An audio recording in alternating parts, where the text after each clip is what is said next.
Glória a Deus. A paz do Senhor, queridos irmãos. Louvado seja o nome santo do Senhor. Irmãos, como o pastor já comentou, estamos trabalhando com o Espírito Santo do Senhor, né? Nós queremos trabalhar o sentido do verdadeiro Pentecoste. E na semana passada, a gente já falou sobre a pessoa do Espírito Santo. Então, na semana passada, a gente conheceu um pouco mais sobre a pessoa do Espírito Santo, né? E eu acredito que foi muito produtivo para nós conhecermos isso, porque a gente escuta falar do Espírito Santo de uma maneira que as pessoas generalizam e trazem um conceito errado sobre o Espírito Santo de Deus, né? Mesmo nas igrejas que são neopentecostais, fazem movimentos, um monte de falácias, um monte de coisa, tentando exaltar o Espírito Santo de Deus, mas eles acabam convergindo o Espírito Santo de Deus para um propósito totalmente errado. Então, é importante que a gente passe a conhecer a pessoa do Espírito Santo, como o Espírito Santo é realmente, como você me conhece ou como eu conheço vocês.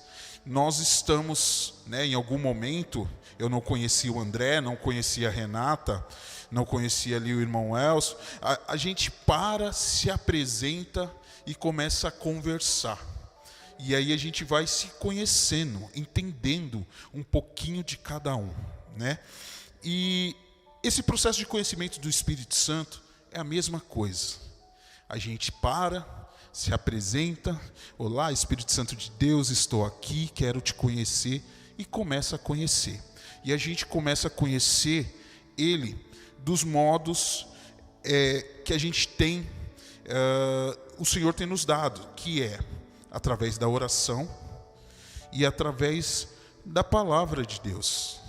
Aí a gente começa a conhecer e entender mais do Espírito Santo de Deus. Então, na semana passada a gente entendeu sobre a pessoa do Espírito Santo. Hoje a gente vai entender um pouco sobre a atuação dele no plano da redenção. Então, é a atuação do Espírito Santo de Deus no plano da redenção. É importante, né? Vamos fazer, antes de eu começar a falar, vamos fazer uma leitura bíblica, né? Para ficar mais embasado em tudo que vamos falar aqui. Vamos ler Evangelho de João 16, dos versículos 7 ao 13. Evangelho de João 16, dos versículos 7 ao 13. Que diz assim: mas eu lhes afirmo que é para o bem de vocês que eu vou.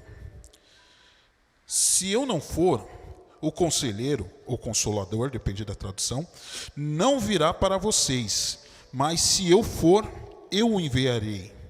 Quando ele vier, convencerá o mundo do pecado, da justiça e do juízo. Do pecado, porque os homens não creem em mim. Da justiça, porque vou para o Pai, e vocês não me verão mais. E do juízo, porque o príncipe deste mundo já está condenado. Tenho ainda muito a lhes dizer, mas vocês não podem suportar agora. Mas quando o Espírito da verdade vier, ele os guiará a toda a verdade. Não falará de si mesmo, falará apenas o que ouvir e lhes anunciará o que está por vir. Ele lhes anunciará o que está por vir. Queridos, uma das primeiras coisas que a gente tem que entender quando a gente vai falar sobre a atuação do Espírito Santo no plano da redenção é a gente entender que o Espírito Santo é como promessa. O Espírito Santo, ele foi prometido a nós. A salvação da humanidade foi um plano do Deus triuno. Ele foi planejado. O pastor André citou aqui na semana passada que a Trindade já existia ali, e existia uma conversa já, né, entre o Pai, o Filho e o Espírito Santo de Deus. Então a salvação já estava sendo planejada. O pastor Paulo Romero sempre gosta de citar, né, que antes, nem sei se a citação é dele, mas vou dizer, antes de Deus dizer haja luz, ele disse haja cruz, né? Uma citação que ele faz muito. Então eu imagino que foi nesse momento aí que eles estavam conversando, Pai, Filho, Espírito Santo, e já decidindo algumas coisas ali, como ia ser, né? Vamos criar o homem, né? Façamos o homem a nossa imagem e semelhança. E aí começaram a designar algumas funções. Eu imagino, tá, irmãos? Para ficar bem claro. Não vai procurar isso na Bíblia porque não está escrito lá. Mas eu imagino que tenha sido assim. E no momento que começou-se a elaborar algumas funções, daí vai lá, Deus criando tudo, daí Jesus, eu vou morrer pelo teu povo, porque em algum momento ali, esse povo vai dar ruim, então eu vou precisar ir para consertar esse negócio. E ele veio e teve a função do Espírito Santo. E aí a gente vai começar a trabalhar um pouquinho disso. Vamos entender que as promessas vêm desde da era messiânica, né, que são os profetas anunciando o Messias. Então, nessa época, já tínhamos a promessa do Espírito Santo, né? A promessa existe porque a Trindade, ela já tinha um plano, como eu mencionei agora, e quando a gente fala em promessa, a gente tem que pensar que promessa, quando alguém te faz uma promessa, o que ela está gerando em você? Normalmente, quando alguém te promete alguma coisa, se eu prometer aqui para o André, eu vou te dar aqui um carro novo, zerinho, né? Estou gerando já uma expectativa no André, estou gerando uma esperança. E isso foi a promessa de Deus, para já nos trazer esperança. E como a gente pode ver? A gente pode ver em 1 Pedro. Deixa eu falar, irmãos, a gente vai ler bastante versículos aqui, tá? Então, vou tentar não ser monótono, porque não dá para fazer uma pregação expositiva, porque hoje estamos falando de ensinamento. Então, a gente precisa mergulhar e aprofundar um pouquinho mais. Então, vamos lá.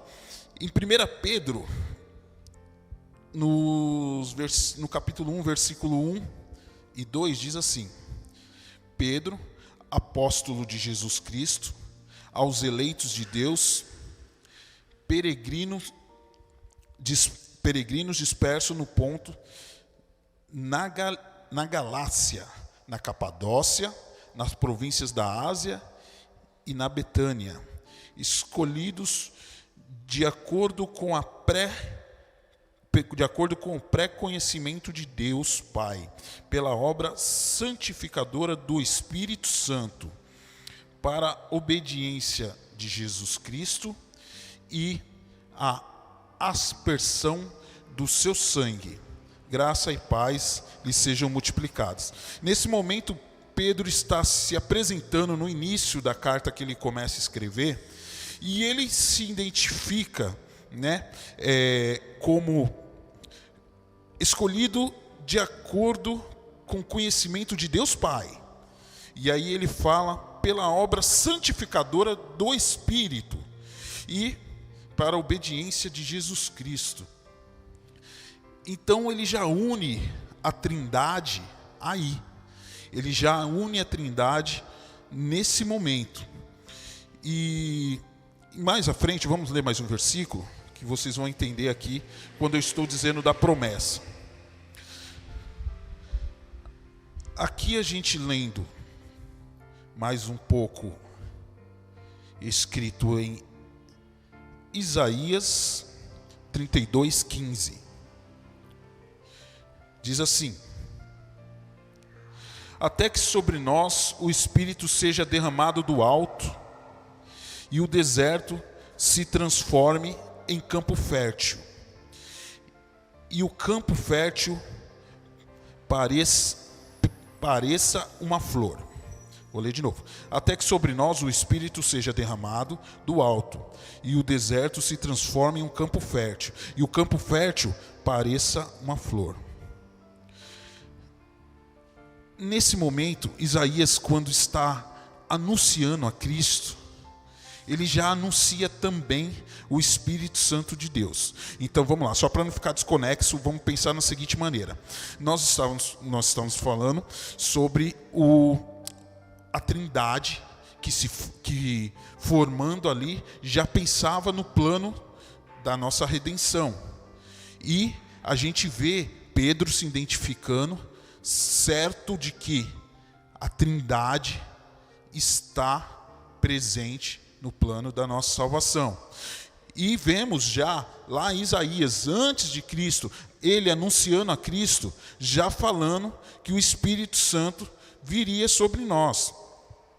E mais à frente ainda, em Isaías 42:1, ele diz assim: eis o meu servo, e aí é uma referência a Cristo, eis o meu servo, a quem sustento,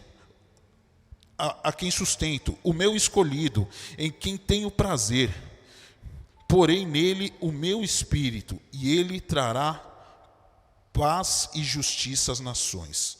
Mais uma vez, o Espírito junto com Cristo, sendo anunciado. E ainda em Isaías 44:3, diz assim: pois derramei água na terra sedenta, e torrentes na terra seca.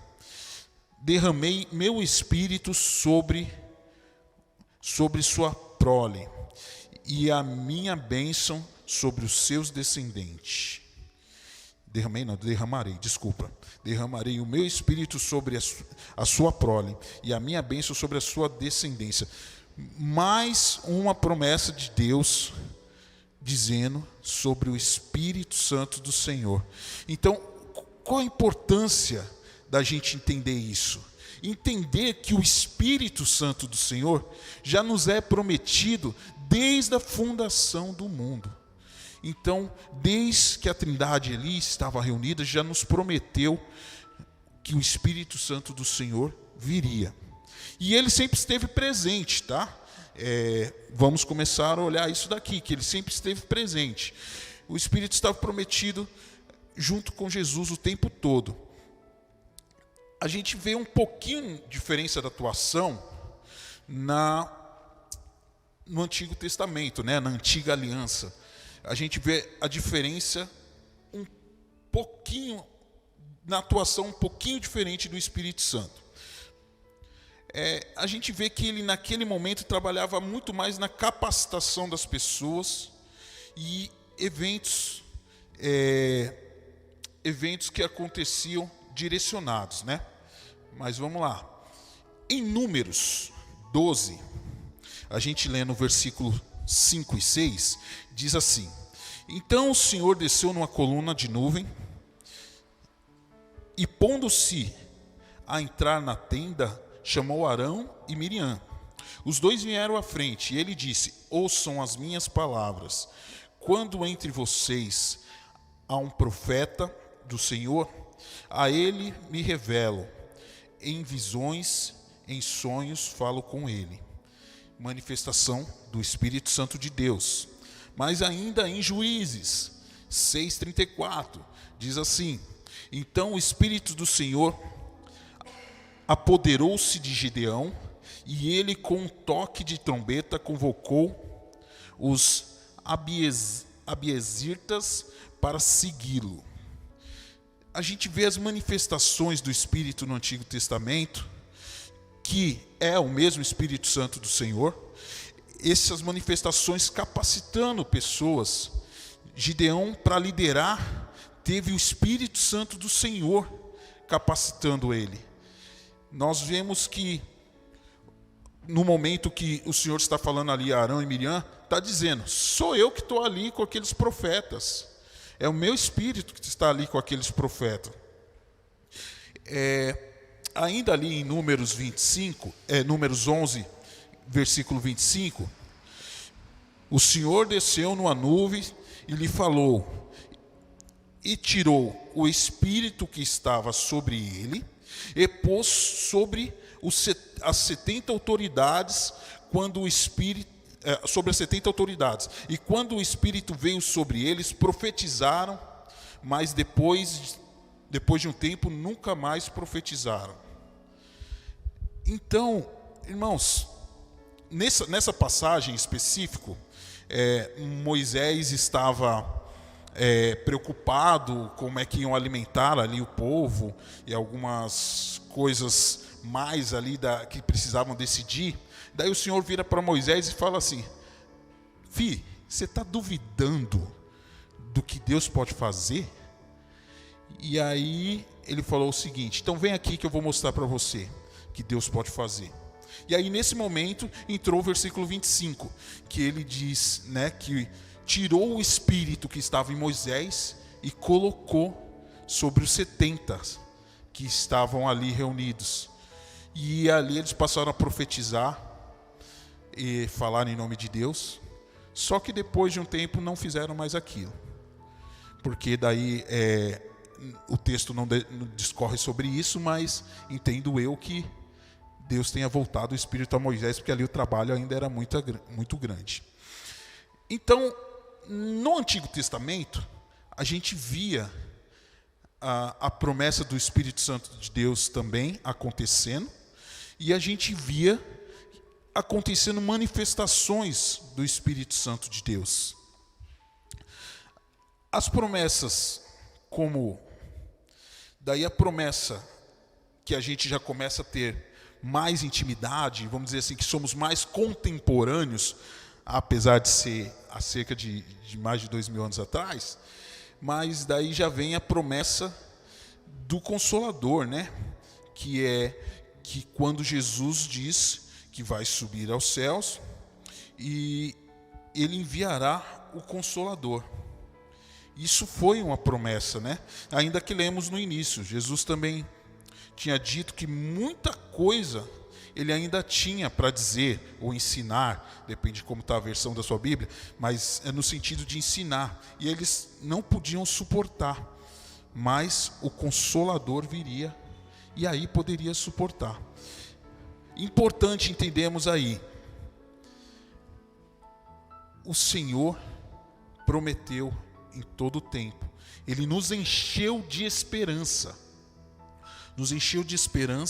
que o Espírito Santo do Senhor viria. E isso é muito bom, porque é o Espírito Santo do Senhor que possibilita muitas coisas em nossas vidas hoje. Sem o Espírito Santo do Senhor, que foi prometido, não conseguiríamos fazer muitas coisas. Ele diz assim, né, no versículo 16 do capítulo 14, e pedirei ao Pai, e Ele lhes dará outro conselheiro, para estar com vocês sempre. E essa promessa nos marca não só porque Ele diz que pedirá ao Pai para que o Espírito Santo estivesse conosco. Nos marca porque Ele diz também que o Espírito Santo do Senhor é um outro Consolador, um outro Conselheiro. E esse outro Consolador, esse outro Conselheiro, significa que eles estão no mesmo patamar. Ele estava indo, Jesus, o Consolador, o Conselheiro, que já estava entre nós, para que o Espírito Santo do Senhor viesse e também estivesse entre nós, como está até hoje. O Consolador, ele é enviado pelo Pai, em nome de Jesus, para ensinar os discípulos e fazer-os lembrar, né? Como a gente disse aqui, fazer-os lembrar de tudo quanto o Senhor tinha dito. Que aí a gente vê uma informação teológica que eu acho importante a gente ter aqui, né? Essa informação que foi é bem conhecida, mas foi explanado pelo Ezequias Soares. Isso mostra um sentido muito bom para entendermos essa questão do Consolador, do Conselheiro e desse outro Consolador. Que é assim, o Espírito Santo, como filho, do termo Paracletos, vem da preposição para, que é ao lado ou próximo de, e do verbo kaleo, que é chamar ou convocar. De modo que, para essas palavras, significa defensor, advogado, intercessor, auxiliador, ajudador e a palavra paracletos. Esse verbo só aparece na Bíblia 5 vezes no Novo Testamento e 4 vezes é se referindo ao Espírito Santo de Deus. E essa outra, uma vez que ele aparece, é se referindo a Jesus como advogado. Então, a ideia de paracletos é de alguém chamando para o outro lado para ajudar. E é essa a ação que o Espírito Santo vem fazer quando Jesus chama, que diz que vai para o Pai, vem e chama para que ele seja nosso ajudador, nosso consolador, nosso ensinador. Então, eles são da mesma substância, como eu tinha mencionado, eles são iguais, eles são equivalentes. O Espírito Santo está igualzinho a Jesus aí na balança. Daí a gente começa a entender que o Espírito Santo não poderia ter vindo e morrido por nós. Foi Jesus que fez isso, porque essa foi a incumbência de Jesus. Mas o próprio Jesus nos diz que ele viria para nos consolar enquanto Jesus não estiver, porque Jesus vai voltar, irmãos. Não sei se vocês sabem disso, mas Jesus vai voltar. Glória a Deus. Daí, como estávamos dizendo, a gente vê também aqui em João 14, 26, ele dizendo: mas o Consolador, o Espírito Santo, que o Pai enviará em meu nome, lhes ensinará todas as coisas e lhes fará lembrar de tudo que eu lhe disse. O que eu tinha citado mais cedo não, um pouquinho antes aqui agora, sobre que o Espírito Santo do Senhor nos ensina. E é importante a gente ter isso em nossa mente, porque o Espírito Santo de Deus, como pessoa, entenda ele como um professor. Como você tem um professor na escola, um professor na faculdade, um professor de qualquer coisa que você queira aprender. Só que um professor muito mais acessível, porque você pode perguntar de tudo e qualquer coisa a ele, e ele pode te ensinar.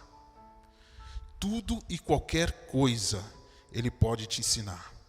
O Espírito Santo do Senhor, ele é muito importante, irmãos, a gente entender que ele é uma pessoa, porque a gente tem a tendência a ser levados por doutrinas que dizem que o Espírito Santo é uma energia, é uma força, qualquer coisa assim. O Espírito Santo é isso, é o vento que passa ali, O Espírito Santo, ele é uma pessoa, como Cristo é uma pessoa.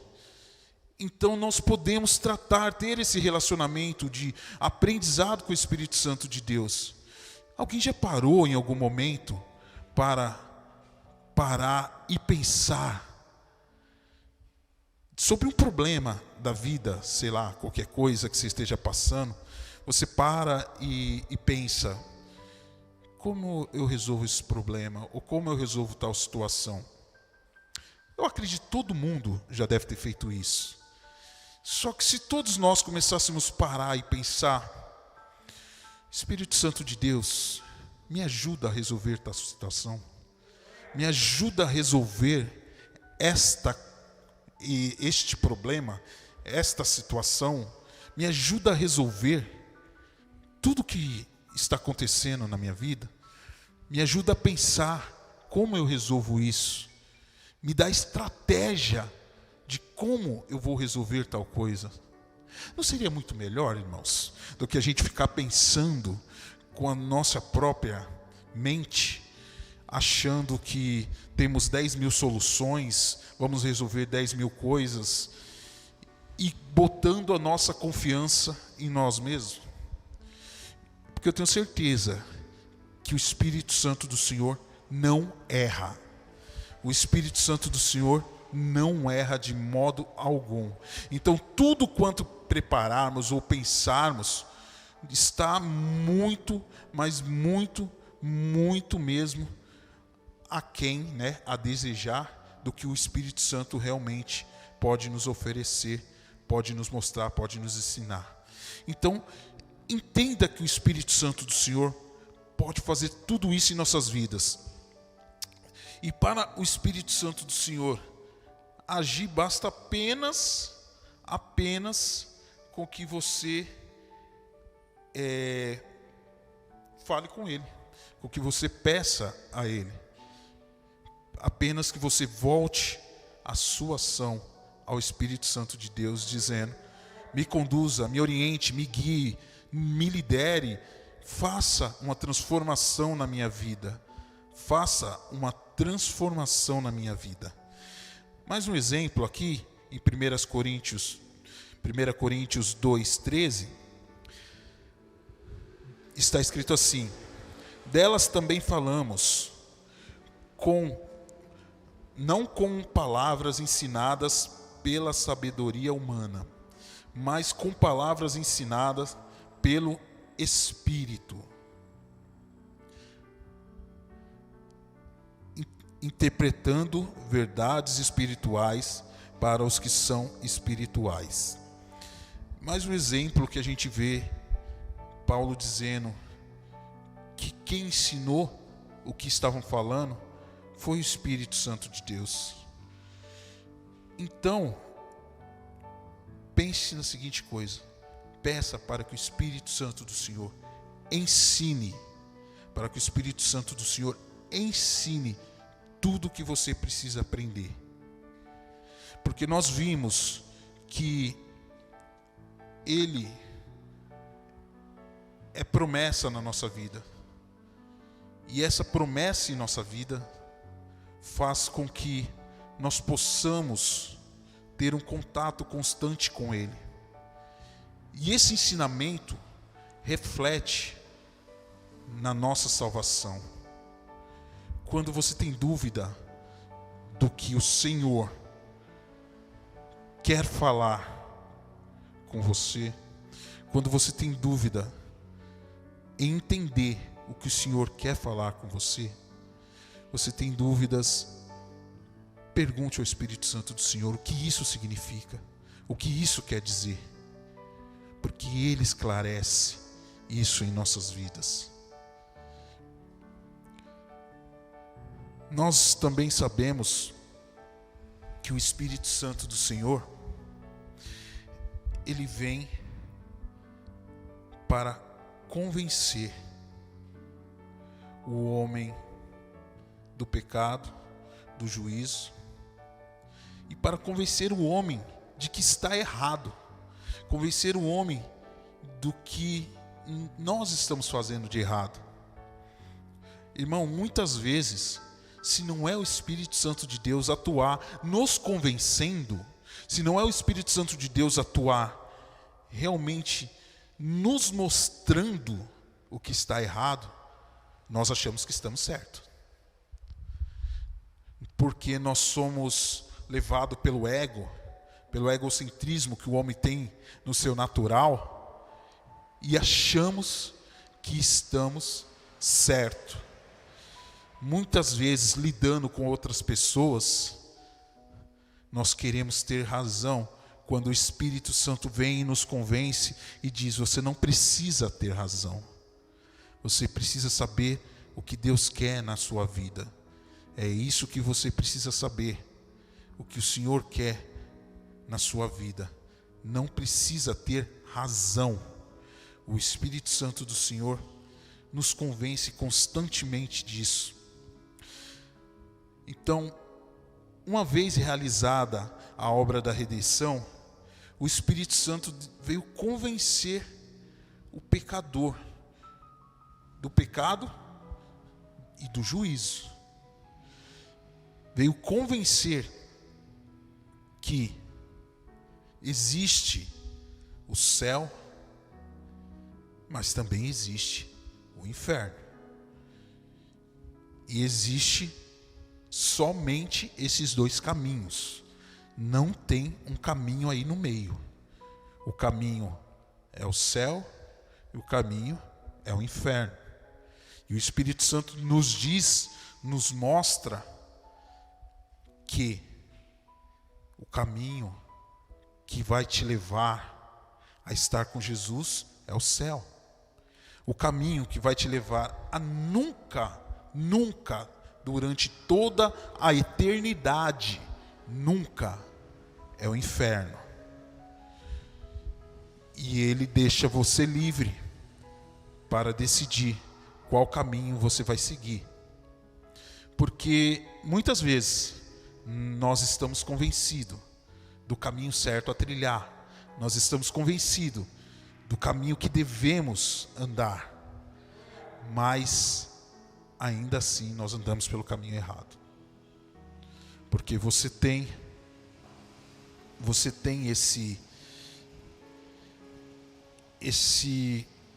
essa opção de seguir pelo caminho que você quiser.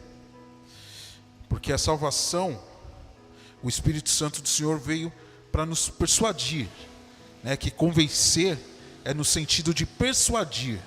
Então, ele vem para nos persuadir, nos mostrar que a salvação está ali com Jesus, né? Como já lemos, mas vamos ler aqui mais uma vez, né? Nos versículos 7 e 8 de João 16, diz: mas eu lhes afirmo que é para o bem de vocês que eu vou. Se eu não for, o Consolador, o Conselheiro, não virá para vocês. Mas se eu for, eu o enviarei. E quando ele vier, convencerá o mundo do pecado, da justiça e do juízo.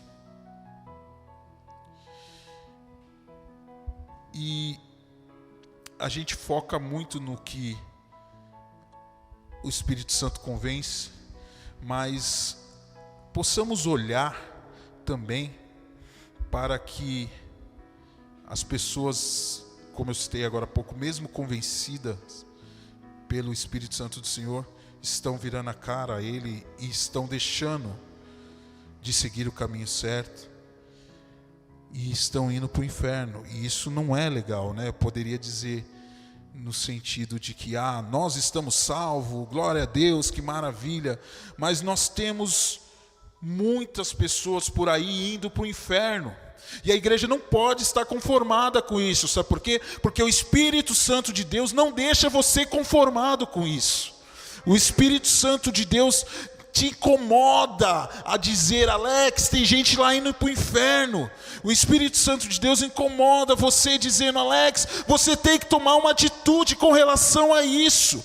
Ele incomoda você falando: Alex, você não vai fazer nada.